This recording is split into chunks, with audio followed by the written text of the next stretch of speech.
Hi, the last message I sent before it all unraveled was a pull request comment that read, "Please review the updated fraud trigger logic it finally catches. Synthetic IP trails without overfitting should reduce false positives by 19%." The next morning that pull request was gone. So was the entire repo. I noticed it while eating stale pretzels in the break room, scrolling through my GitHub notifications like I always did when avoiding talking to Trent from sales, who smelled like Axe body spray and tax evasion. I refreshed the page twice. Nothing, no fork, no archive, just a 4004. Like my work never existed. Then came the email, no greeting, no sign off, just hi, Camila. For transparency, the predictive risk engine has been reassigned to Kyle. Intern summer rotation. Please provide a knowledge transfer doc by end of day. I laughed so loud a junior dev dropped her lacro. Kyle, the same Kyle who once asked if the back end was that place where the emails go. Kyle, whose entire contribution last sprint was changing a button's color to Bitcoin blue and breaking half the CSS in dark mode. That Kyle, they didn't even have the decency to call it a demotion.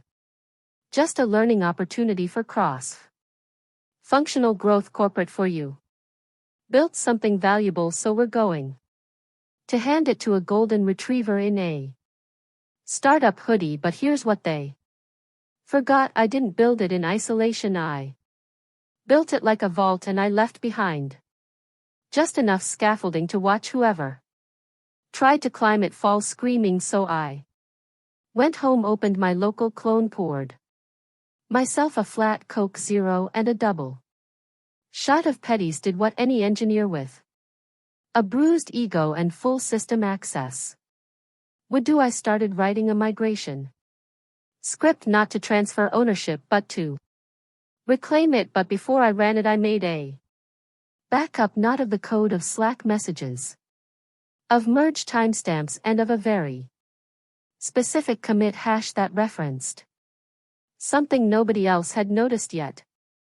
Not even Kyle, especially not Kyle. Sunday, 2:12 a.m. House was dead quiet except for my radiator wheezing like it owed me rent. I was still in the same hoodie from Friday, sleeves stiff with stress sweat and soy sauce. The glow from my second monitor lit up my living room like a crime scene, and in a way it was. I wasn't just migrating the repo, I was performing an autopsy on my own code, line by line, commit by commit, tracing the fingerprints I'd left behind, not just for function, for proof. See, they thought the predictive risk engine was just a tiny little fraud filter, plug and play, drop in the intern, slap on some Jira stickers and call it scalable. But they didn't know what I'd buried in it. Not malicious code, I'm not an idiot, but proprietary logic, something I drafted outside of work hours, designed on my own machine, modeled using personal sandbox data sets. They never touched the algorithm that made the engine actually smart, belonged to them. It was mine, and thanks to my bad habit of obsessively backing up everything I had versioned, receipts that commit hash from Friday, the one nobody noticed, it referenced a module titled Stingray Beta v3. Stingray wasn't part of the official architecture. Stingray was a silent observer, a behavior profiler. It didn't just flag suspicious login, it learned user drift over time, like how real customers typo their passwords at 2 a.m. or how fraud rings simulate human randomness but never quite nail it. It was machine learning duct taped to intuition, and it worked like nothing else we had. When Kyle imported the repo Sunday morning, because yes, I got the webhook ping when he did. He inherited the shell, but the guts, I had already scrubbed them clean. Instead of Stingray, the module just printed a dummy return all good cute. Right, but it gets better. At 10:47 p.m. I pushed an update to a private repo. My repo titled Stingray Requirement included not only the full logic but a detailed architecture breakdown, annotated commits, and a downloadable presentation slide deck labeled for toi only. I timestamped everything. Then I locked the repo behind biometric 2FA and smiled because I knew what was coming. Monday morning was sprint review, and they were walking in blind holding a bomb they thought was a flashlight. Sprint review started the way they all did: fake smiles, cold bagels, and Kyle grinning like a toddler who just colored inside the lines for the first time. Aaron kicked things off with his usual TED Talk voice. Today Kyle's going to walk us through the exciting upgrades to the Risk Engine, Camila's foundational work now with fresh eyes and agile momentum. Fresh eyes, agile momentum. My God, just say you fed my project through a paper shredder and handed the confetti to a child. I muted my mic and watched Kyle clicked through the deck I once bled over. My float charts replaced with Canva icons and phrases like NextGen fraud synergy. Then he tabbed into the code window. I watched his mouse hover, then freeze, then backtrack. He scrolled up, then down, then up again. His voice cracked slightly.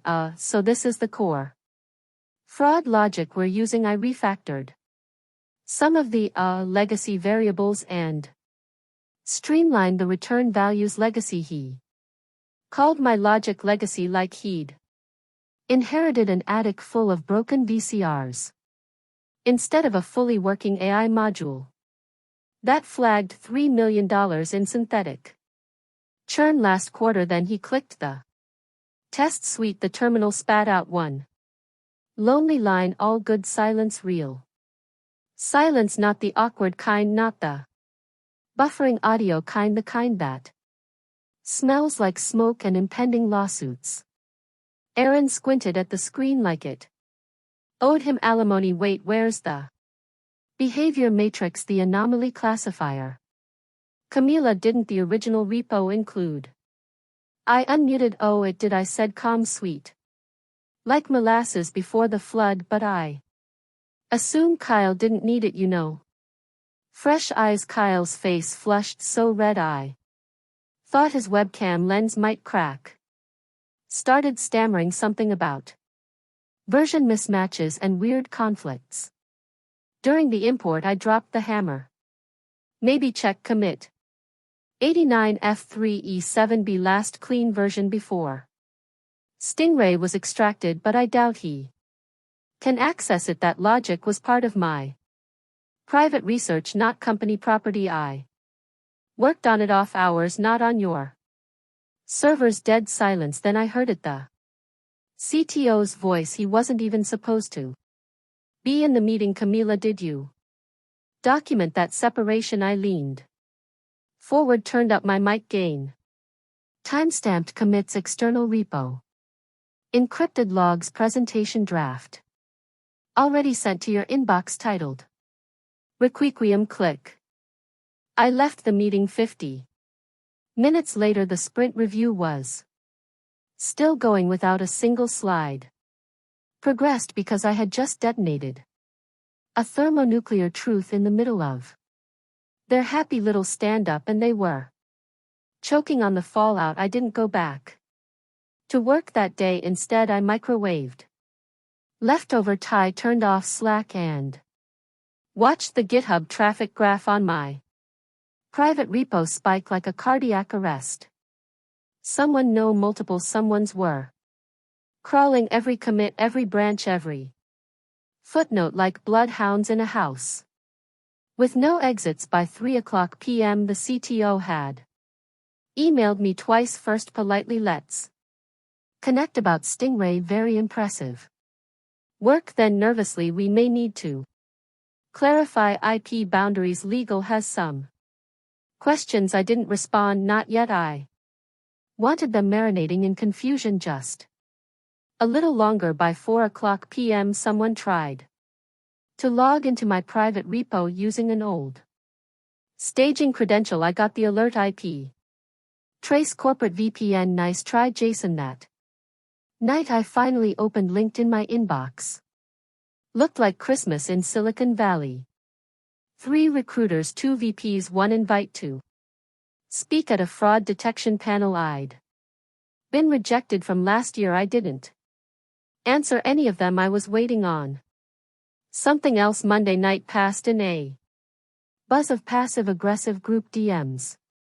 Kyle hadn't said a word since the sprint call, but someone anonymously updated the shared roadmap doc to say fraud module temporarily paused pending architecture clarification. Translation: the intern broke the engine, and now we're praying she gives it back.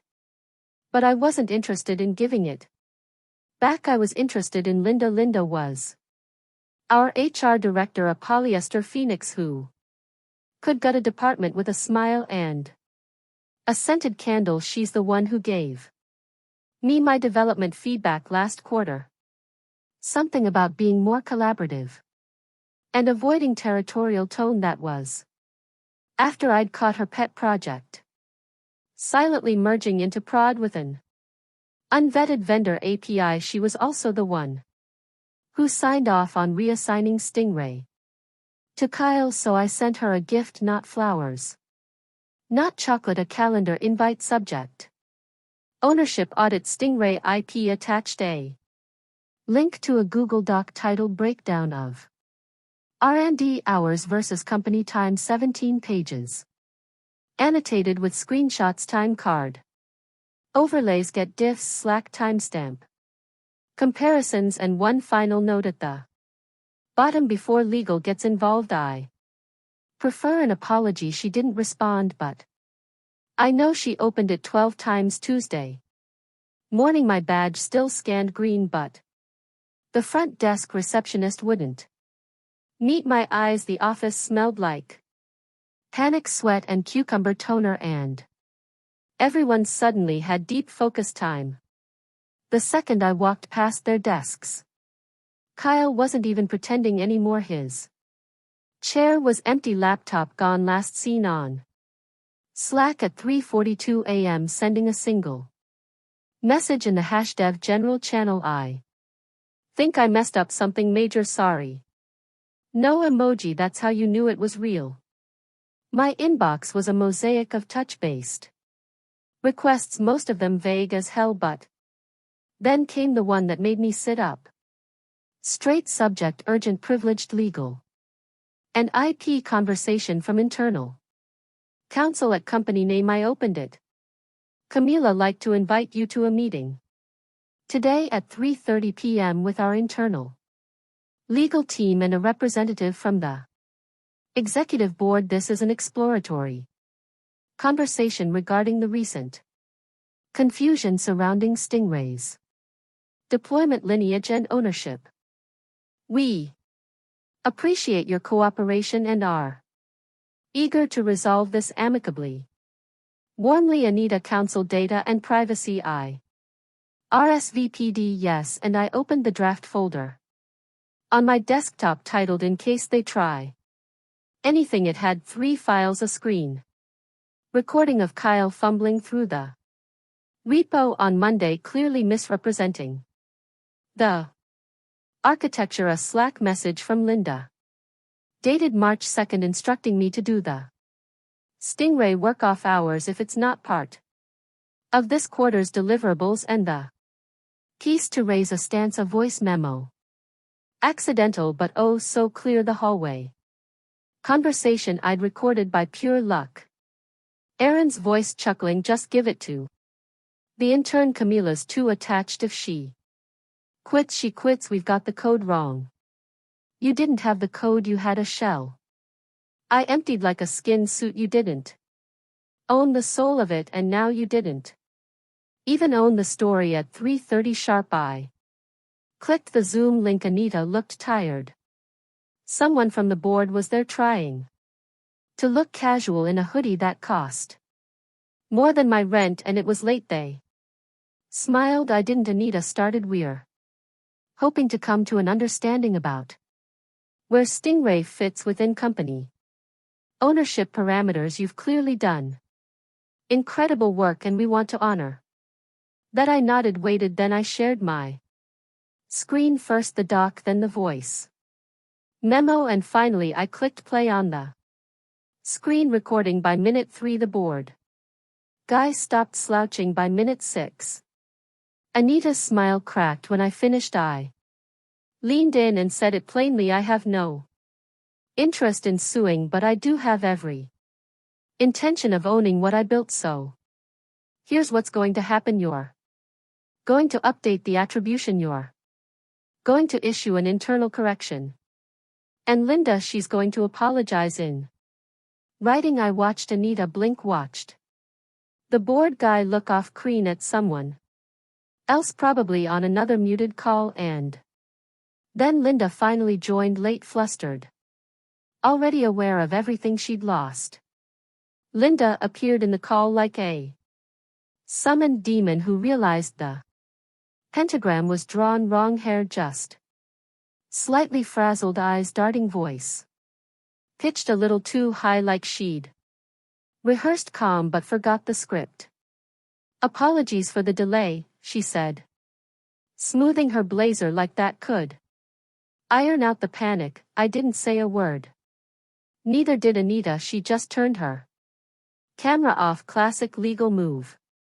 Silence equals oxygen deprivation. Let the guilty talk themselves into the fire. Linda cleared her throat. Camila, I think there's been some miscommunication about Stingray. I want to acknowledge your contributions and assure you we deeply value the innovation you've brought. Stop, I said, cold enough to fog glass. You don't need to value anything, you just need to own what you did. She flinched, like I'd thrown a glass of ice water through the screen. I have everything.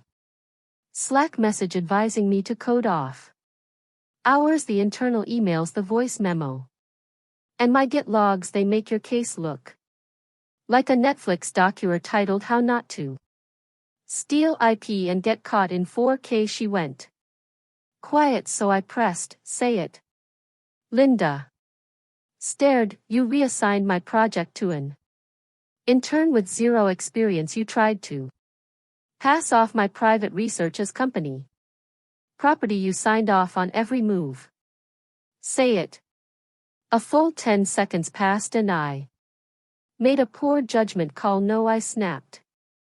Say it right. Her voice cracked on the third word. I tried to take credit for something that wasn't mine. I'm sorry. And for a moment the call was dead quiet, like the universe needed a beat to absorb it. Then I delivered my final blow.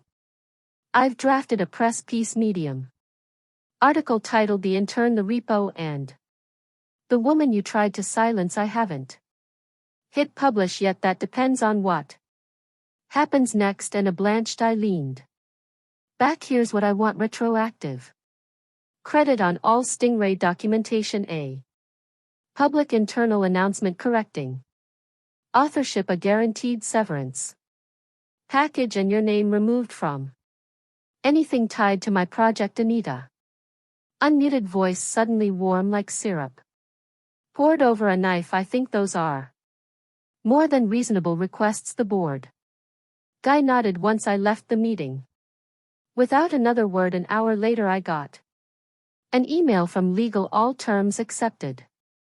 Attached was a PDF, subject line internal correction attribution clarification, signed by HR with Linda's name nowhere on it. That night I poured myself a bourbon I'd been saving for something stupid like a promotion. Turns out revenge pairs better with ice cubes than validation ever did. I didn't celebrate. I watched. By morning the Slack channels were humming. Internal post went live at 8 a.m. A pinned announcement in hash Engineering all a polite but surgical correction outlining the Stingray module's development history now with proper authorship version control proof.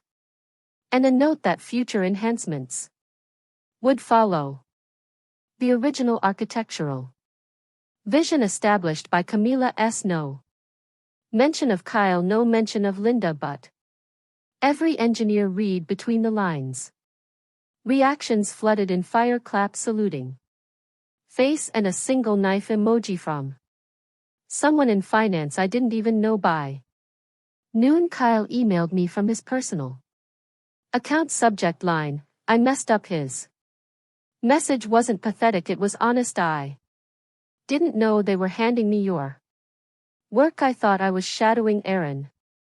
Made it sound like it was just maintenance. I panicked when it broke. I know I should have said something. I'm sorry. I didn't reply, not out of cruelty. Just because there was nothing left to say. I'd already moved the repo again, not to another GitHub account. No, I went bigger. I uploaded Stingray to a private invite-only beta platform backed by one of those whisper-funded fraud tech startups in Zurich through a friend. A quiet deal, silent equity. By the end of the week they'd wired me $25,000 as a consulting onboarding bonus for something they called pre-market behavioral intelligence assets. Translation, they paid for my ghost, and the best part, one still owned the name. Stingray trademark was mine now. Officially filed under my name. Registered 2 hours after the original Friday betrayal, and the company, they couldn't even use the word without cutting me a check. I checked LinkedIn in one last time that evening. Linda's profile was updated, currently exploring new opportunities. No banner, no explanation, just a slow collapse, one bullet point at a time. I smiled, not big, not evil, just enough to remind myself that sometimes silence is the loudest warning you can give right before the scream. Friday, 9:17 a.m. 1 week since the reallocation, I walked into the office one last time, not to return, just to retrieve the half-dead ficus I'd kept near the window and the ceramic mug that said, "Code like a girl, fight like a lawsuit."